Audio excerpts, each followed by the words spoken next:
Welcome to Kumar maths channel. రేఖాగణితంలోని మరొక sub topic బహుభుజులు. ఈ బహుభుజులు అనే టాపిక్ మనకు 7వ తరగతిలోనూ అలాగే 8, 9వ తరగతిలోనూ ప్రవేశపెట్టడం అనేది జరిగింది. ముందుగా మనం బహుభుజి అంటే ఏమిటో తెలుసుకుందాం. రేఖాఖండాలచే ఏర్పడిన సరళ సంవృత పటాన్ని మనం బహుభుజి అంటాం. రేఖాఖండాలచే ఏర్పడిన సరళ సంవృత పటాన్ని మనం బహుభుజి అంటాం. ప్రీవియస్ వీడియోలో మనం సరళ పటము అలాగే సంవృత పటము అంటే ఏమిటో తెలుసుకున్నాము. సరళ పటము అంటే ఒక రేఖ దానినదే ఖండించి దాటి వెళ్ళనిచో అలాగే ఖండించకుండగా ఉన్న వాటిని మనము సరళ పటము అంటాం. సంవృత పటము అంటే పూర్తిగా మూయబడి ఉన్నటువంటి పటాన్ని మనము సంవృత పటము అంటాం. ఈ సరళ పటము, సంవృత పటము అలాగే వివృత పటము వీటి గురించి ప్రీవియస్లో ఒక వీడియో చేయడం అనేది జరిగింది. ఆ వీడియోని ఒకసారి చూడండి. ముందుగా మనం బహుభుజి అంటే ఏమిటో తెలుసుకుందాము. రేఖాఖండాలచే ఏర్పడిన సరళ సంవృత పటాన్ని బహుభుజి అంటాం. ముందుగా రేఖాఖండం అంటే ఏమిటో తెలుసుకుందాం. రేఖాఖండం రెండు బిందువులను కలపగా వాటి మధ్య గల కనిష్ట దూరాన్ని రేఖాఖండం అంటాం. రెండు బిందువులు కలపగా వాటి మధ్య ఏర్పడేటువంటి కనిష్ట దూరాన్నే మనం రేఖాఖండం అంటాం. రేఖాఖండానికి నిర్దిష్టమైన పొడవు ఉంటుంది కానీ వెడల్పు అనేది ఉండదు. రేఖాఖండానికి నిర్దిష్టమైన పొడవు ఉంటుంది, వెడల్పు అనేది ఉండదు. రేఖాఖండానికి ఆది బిందువు అలాగే అంత్య బిందువులు ఉంటాయి. ఇవి రెండు బిందువులు, దీన్ని మనము ఆది బిందువు అని దీన్ని అంత్య బిందువు అని ఉంటాయి. రేఖాఖండానికి ఖచ్చితంగా రెండు బిందువులు ఉంటాయి, అవి ఆది బిందువు మరియు అంత్య బిందువులు ఉంటాయి. ఇక్కడ చూడండి, ఈ డయాగ్రామ్ చూడండి. ఈ డయాగ్రామ్లో మనకు రెండు బిందువులు ఇచ్చాడు. రెండు బిందువులను కలపాలి అంటే మనము ఈ విధంగా అయినా కలపవచ్చు, ఇలా అయినా కలపవచ్చు, ఇలా అయినా కలపవచ్చు, ఈ విధంగా అయినా కలపవచ్చు. కానీ మనకు ఇక్కడ కనిష్ట దూరం ఏదంటే ఇది అవుతుంది కదా. ఇలా ఈ విధంగా రెండు బిందువుల మధ్య కనిష్ట దూరాన్నే మనము రేఖాఖండము అంటాం. ఒక పెట్టె యొక్క అంచు, ఒక పెట్టె, ఇది ఒక పెట్టె బాక్స్ అనుకోండి. ఈ పెట్టె యొక్క ఒక అంచు, ఈ అంచును మనం ఒక రేఖాఖండానిగా సూచిస్తాము. అలాగే ఒక పోస్ట్ కార్డు అంచు, ఒక పోస్ట్ కార్డు అండి, ఇది ఒక పోస్ట్ కార్డు. ఈ పోస్ట్ కార్డు యొక్క అంచు కూడా మనము ఒక రేఖాఖండంగా సూచిస్తాము. రేఖాఖండాలను మూడు విధాలుగా కొలవవచ్చు. రేఖాఖండాలను మూడు విధాలుగా కొలవవచ్చు. ఇది 6వ తరగతిలో ఉంది. ఒకసారి దీనిని చదవండి. చూడండి, రేఖాఖండాలను మూడు విధాలుగా కొలవచ్చు. ఒకటి పరిశీలన ద్వారా పోల్చడం, 2 ట్రేసింగ్ ద్వారా పోల్చడం, 3 స్కేలు మరియు విభాగాన్ని ఉపయోగించి పోల్చడం. ఎలా అంటే, ఒకటి పరిశీలన ద్వారా, ఇది ఒక రేఖాఖండం. ఈ రేఖాఖండానికి మరి ఒక పైన ఒక పెద్దగా ఒక రేఖాఖండాన్ని గీచినట్లయితే దీన్ని మనము చూసి పరిశీలన ద్వారా ఏ రేఖ అయితే చిన్నగా ఉంటుందో దానికి మనము ఒక రేఖాఖండంగా పిలవడం అనేది జరుగుతుంది. ఈ రెండింటిలో ఏ చిన్నది, ఇది చిన్నగా ఉంటుంది. సో మనం పరిశీలన ద్వారా గమనించాం కాబట్టి రేఖాఖండాలను పరిశీలన ద్వారా మనము పోల్చడం, ఇది ఒకటి. 2 ట్రేసింగ్ ద్వారా పోల్చడం. ట్రేసింగ్ ద్వారా అంటే ఇది ఒక గ్రాఫ్ ద్వారా, ఇది ఒక గ్రాఫ్ అండి. గ్రాఫ్లో మనకి ఈ విధంగా ఉంటాయి కదా బాక్సులు, ఈ విధంగా మనము ట్రేసింగ్ ద్వారా కూడా పోల్చడం. అంటే ఒక లైన్ అనేది రేఖాఖండం ఎంత డిస్టెన్స్లో ఉందో ఒక ట్రేసింగ్ ద్వారా కూడా మనము పోల్చడం. ఈ లైన్ నుంచి ఈ లైన్కి ఉండొచ్చు, ఈ చుక్క నుంచి ఈ చుక్క వరకైనా ఉండవచ్చు. ఈ విధంగా ట్రేసింగ్ ద్వారా పోల్చడం. ఇంకొకటి స్కేల్ను ఉపయోగించి కూడా మనము రేఖాఖండాన్ని అలాగే విభాగిని ఉపయోగించి రేఖాఖండాన్ని ఖచ్చితంగా కొలవచ్చు. ఈ స్కేల్ను ఉపయోగించి పలానా రేఖాఖండం ఇది ఒక 5 సెంటీమీటర్లు మనం స్కేల్ను ఉపయోగించి కొల్చాము. అలాగే విభాగిని ఉపయోగించి, విభాగి అంటే ఈ విధంగా ఉంటుందండి, ఈ విభాగిని ఉపయోగించి కూడా మనం ఖచ్చితంగా రేఖాఖండాన్ని యొక్క దూరాన్ని మనం ఖచ్చితంగా తెలుసుకోవచ్చు. కింద చూడండి, రేఖాఖండాలు చేయబడిన సరళ సంవృత పటాన్ని మనం బహుభుజి అంటాం. ఇప్పుడు బహుభుజులు అంటే ఏమిటో తెలుసుకుందాము. ఇక్కడ చూడండి, ఇది ఒక డయాగ్రామ్, ఇది చూడండి, ఇది చూడండి. ఇవి బహుభుజులైన వక్రాలు. ఇక్కడ బహుభుజులు కాని వక్రాలు. బహుభుజం అంటే ఏం కావాలి మనకు? రేఖాఖండాలచే ఏర్పడిన సరళ సమ్ముత పటం కావాలి. సరళ సమ్ముత పటం అంటే ఏమిటి? పూర్తిగా మూయబడి ఉండాలి. ఇక్కడ పూర్తిగా అన్ని పటాలు మూసి ఉన్నాయి. అలాగే ఇక్కడ రేఖను చూడండి, ఖండించి దాటి వెళ్ళాయి, అలాగే పూర్తిగా మూయబడి లేవు. ఇక్కడ చూడండి, ఇక్కడ ఖండించి ముందుకు వెళ్ళింది. ఇక్కడ ఇది ఒక సమృత పటమే, కానీ ఇక్కడ ఖండించి ఇక్కడ ముందుకు వెళ్ళడం అనేది జరిగింది. ఇది పూర్తిగా మూయబడి లేదు. కాబట్టి ఇవి బహుభుజులు కావు, ఇవి బహుభుజులు అవుతాయి.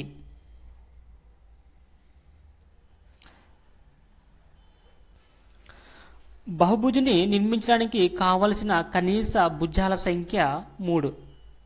బహుభుజులను ఏర్పరచు రేఖాఖండాలను భుజాలు అంటారు.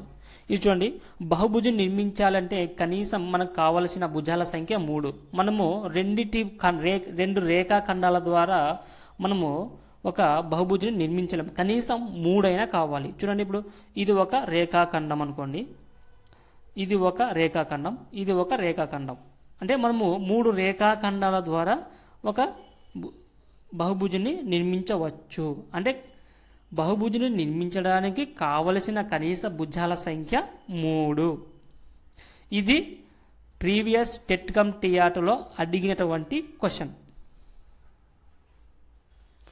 మరి ఈ బహుభుజులను ఏర్పరచు రేఖాఖండాలు ఉంటాయి కదండి, వీటిని మనము భుజాలు అంటాం. చూడండి, ఇది ఒక బహుభుజం అనుకుంటే ఇవి రేఖాఖండాలు కదా, ఈ రేఖాఖండాలనే మనము ఈ బహుభుజ యొక్క భుజాలు అంటారు. ఇది చూడండి, ఒక జత భుజాలు ఖండించుకునే బిందువును దాని శీర్షం అంటారు. చూడండి, ఒక జత భుజాలు, ఇది ఒక భుజము, ఇది ఒక భుజము. ఈ ఒక జత భుజాలు ఖండించుకునే బిందువును ఇక్కడ మనము ఈ 2 భుజాలు ఎక్కడైతే ఖండించుకున్నాయో అక్కడ దాన్ని మనం శీర్షం అంటాం. అలాగే ఉమ్మడి శీర్షం కలిగిన 2 భుజాలను ఆ బహుభుజి యొక్క ఆసన్న భుజాలు అంటారు. ఉమ్మడి శీర్షం ఇక్కడ మనకు ఇది శీర్షమే, ఇది శీర్షమే. ఎందుకంటే 2 భుజాలు ఎక్కడైతే ఖండించుకుంటాయో అక్కడ మనకు శీర్షం అనేది ఏర్పడుతుంది. ఇక్కడ మనకు త్రిభుజం, ఈ యొక్క త్రిభుజంలో మనకు 3 శీర్షాలు ఉన్నాయి. అలాగే ఇక్కడ మనకు 3 శీర్షాలు, 3 భుజాలు, 3 కోణాలు. ఇక్కడ మనం చూడండి, ఉమ్మడి శీర్షం కలిగిన ఏవైనా 2 భుజాలను ఆ బహుభుజి యొక్క ఆసన్న భుజాలు అంటాం. ఉమ్మడి శీర్షం, ఇది ఒక ఉమ్మడి శీర్షం అనుకుంటే ఇది ఒక భుజము, దీనికి ఇది ఒక భుజం, దీన్నే మనము ఆసన్న భుజము అంటాం. ఒక శీర్షానికి ఇది ఒక భుజం అయితే ఇది ఒక భుజం, ఒక శీర్షానికి 2 ఆసన్న భుజాలు అనేవి ఏర్పడతాయి. అలాగే బహుభుజిలో ఒక భుజం యొక్క చివరి బిందువులను బిందువులను ఆసన్న శీర్షాలు అంటాం. బహుభుజిలో ఒక భుజం యొక్క చివరి బిందువులను ఆసన్న శీర్షాలు అంటారు. ఈ చూడండి డయాగ్రామ్లో, ఇది ఒక శీర్షం, ఇది ఒక శీర్షమే, ఇది ఒక అంటే మనకు త్రిభుజానికి చూడండి, మనము ఒక త్రిభుజాన్ని నిర్మించినట్లయితే ఇక్కడ మనకు శీర్షాలు అనేవి ఏర్పడతాయి.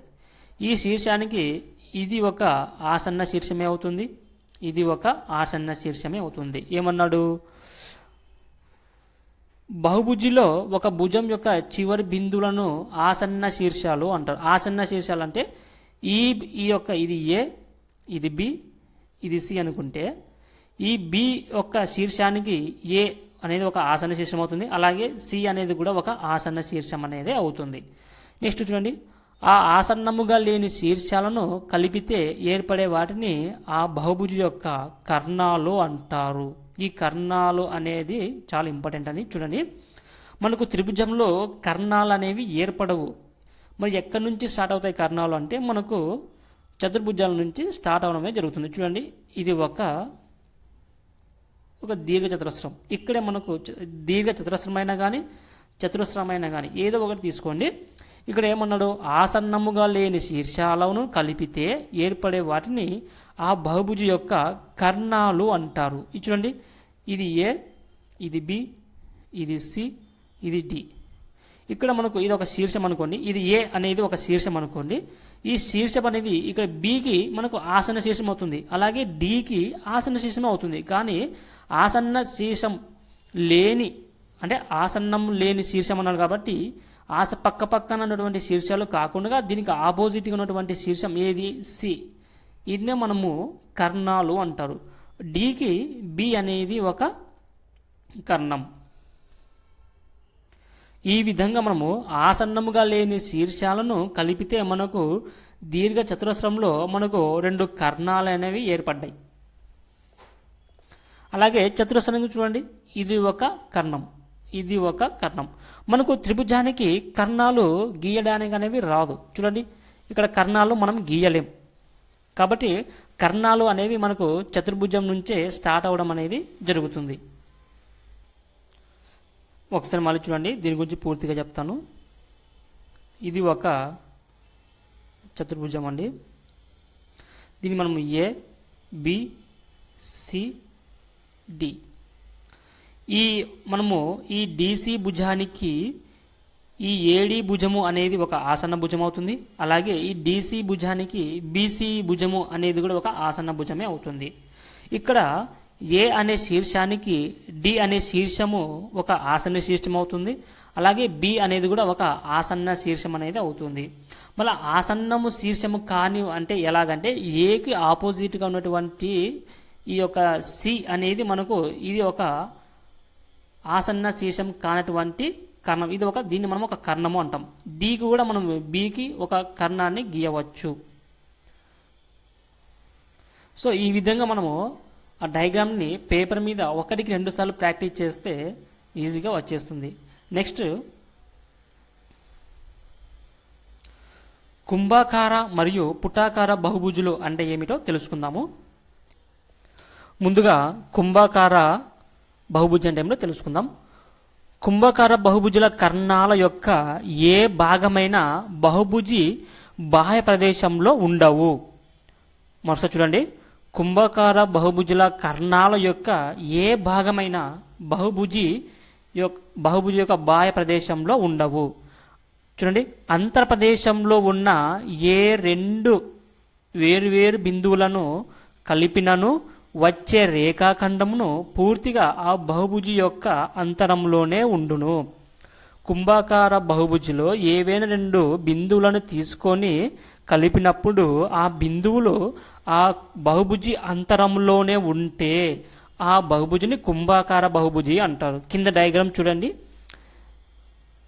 ఇది ఒక బహుభుజి ఏ, బి, సి, డి. ఇది ఒక బహుభుజిలో 2 బిందువులను ఉంచినప్పుడు వాటిని కలపగా అక్కడ ఏర్పడినటువంటి రేఖ ఆ పూర్తిగా బహుభుజి అంతరంలోనే ఉంది. కాబట్టి ఇటువంటి బహుభుజిని కుంభాకార బహుభుజి అంటారు.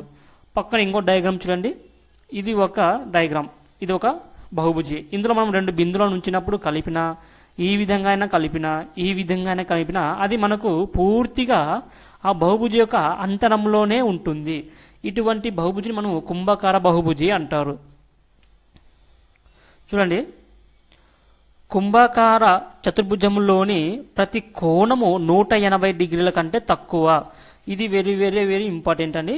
కుంభాకార చతుర్భుజంలోని ప్రతి కోణము 180 డిగ్రీల కంటే తక్కువగానే ఉంటుంది. మరొకసారి చూడండి, కుంభాకార బహుభుజి అంటే బహుభుజిలోన మనం ఏదైనా 2 బిందువులను ఉంచినప్పుడు ఆ బిందువును కలిపినటువంటి రేఖ ఆ బహుభుజి అంతరములోనే అంటే లోపలే ఉంటే ఆ బహుభుజిని మనము కుంభాకార బహుభుజి అంటాం. ఆ కుంభాకార బహుభుజిలో ఏర్పడినటువంటి రేఖ మనకు అందులో ఉన్నటువంటి కోణము మనకు 180 డిగ్రీల కంటే తక్కువగానే ఉంటుంది. ఆ బహుభుజిని మనము కుంభాకార బహుభుజి అంటారు. నెక్స్ట్, చతుర్భుజంలోని ఏవైనా 2 బిందువును కలిపే రేఖాఖండం అంతరంలోనే లేకపోతే ఆ చతుర్భుజిని పుటాకార చతుర్భుజి అంటారు. ఇక్కడ చూడండి, ఇక్కడ ఒక డయాగ్రామ్ చూడండి, ఈ డయాగ్రామ్ చూడండి. చతుర్భుజంలో ఏవైనా 2 బిందువులను ఉంచినా ఆ 2 బిందువులను కలిపినప్పుడు ఆ ఆ బిందువులను కలిపినప్పుడు ఆ చతుర్భుజి అంతరంలో లేకపోతే ఆ చతుర్భుజాన్ని పుటాకార చతుర్భుజి అంటారు. రెండు బిందువులను కలిపినప్పుడు ఆ రేఖ అనేది అంతరంలో లేదు. చూడండి, బాహ్యంగానే వచ్చింది. ఇది ఒక చతుర్భుజం అండి. ఈ చతుర్భుజిని మనం గీసినప్పుడు ఇక్కడ లైన్ అనేది మనకు బయట రావడం అనేది జరుగుతుంది. ఈ బయట వస్తే దాన్ని మనము పుటాకార చతుర్భుజం అంటాము. లోపల వస్తే కుంభాకార చతుర్భుజము అంటాం. మన పుటాకార చతుర్భుజంలో కనీసం ఒక కోణము 180 డిగ్రీల కంటే ఎక్కువగా ఉంటుంది. కుంభాకార చతుర్భుజంలో మనకు 180 కంటే తక్కువగా ఉంటుంది. పుటాకార చతుర్భుజంలో మనకు 180 కంటే ఎక్కువగా ఉంటుంది.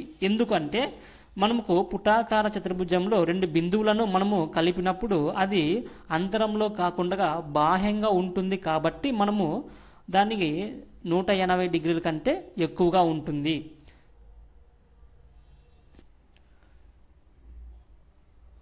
చతుర్భుజంలోని కోణాల మొత్తం 360 డిగ్రీలు. చూడండి, బాగా గమనించండి. మనకు కుంభాకార అలాగే పుటాకార ఈ డిఫరెన్స్ జాగ్రత్తగా చూసుకోండి. కుంభాకార బహుభుజిలోన మనం రెండు బిందువులను గీచినప్పుడు అది చతుర్భుజం అంతరంలోనే ఉంటే దాన్ని మనం కుంభాకార బహుభుజి అంటారు. కుంభాకార బహుభుజిలో కోణం అనేది 180 డిగ్రీ కంటే తక్కువగానే ఉంటుంది.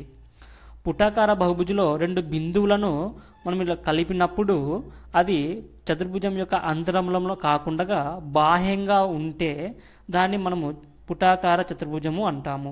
పుటాకార చతుర్భుజంలో ప్రతి కోణం మామూలుగా కోణం విలువ 180 డిగ్రీల కంటే ఎక్కువగానే ఉంటుంది. పుటాకార చతుర్భుజంలోని కనీసం ఒక కోణం అనేది 180 డిగ్రీల కంటే ఎక్కువగానే ఉంటుంది.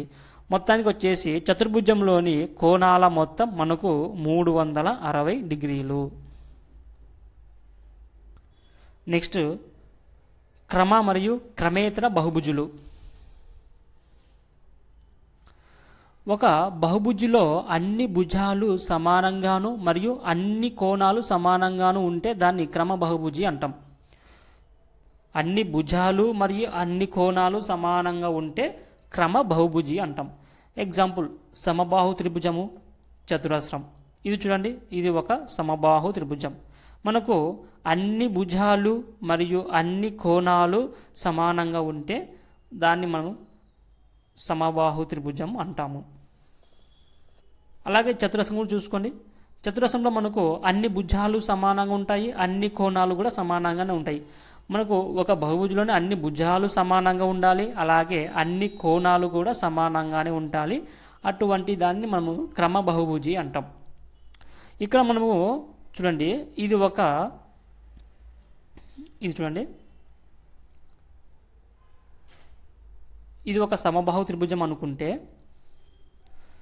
ఈ విధంగా మనము గీస్తే ఈ భుజాలకు మనము ఈ విధంగా గీస్తే సమానంగా ఉన్నాయి అని అర్థము. అలాగే ఈ విధంగా గీచినట్లయితే కూడా మనకు రెండు గీసాం కదా, ఇవి కూడా ఈ విధంగా భుజానికి ఇట్లా గీచినట్లయితే సమానంగా భుజాలు ఉన్నాయని అర్థం. చతురస్రానికి చూడండి, చతురస్రానికి కూడా ఈ విధంగా మనము ఇట్లా గీచినట్లయితే ఇవి సమాన భుజాలు కలిగి ఉన్నాయని అర్థము.